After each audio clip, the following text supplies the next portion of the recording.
Getting to our top story this half hour, over 100 Western New York community groups are now calling for the full removal of the Kensington Expressway, as well as the Scajaquada Expressway. Now, this announcement was part of the Partnership for the Public Good and their community agenda. This morning, Nate Benson has the details. Good morning, Nate. Hey there, good morning. The community-based think tank says that one of the top policy items for the year is the removal of those two highways. This is a city issue, this is a county issue, and this is a state issue.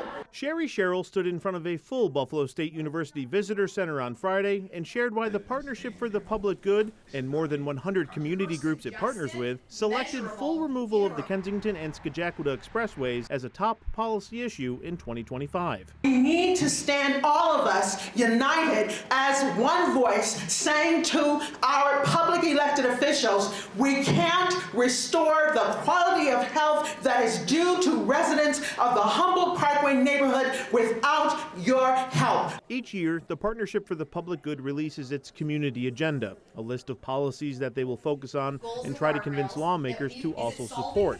That list was decided by anonymous vote by more than 100 partners that PPG works with.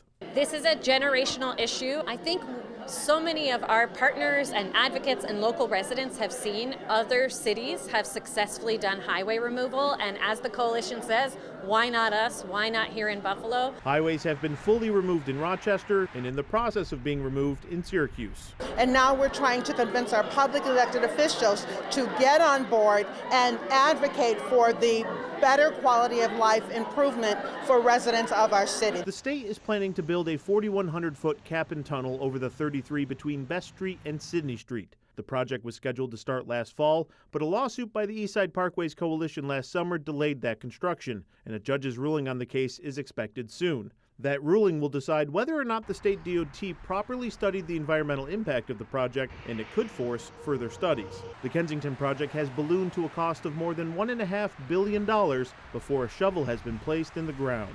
And eventually we would want to see the expressway removed all the way from downtown so that Frederick Law Olmsted's original design for Humboldt Parkway is gained back and within our lifetime. How do you convince a state government that has seemingly dug their heels in on the process of moving forward with what they want?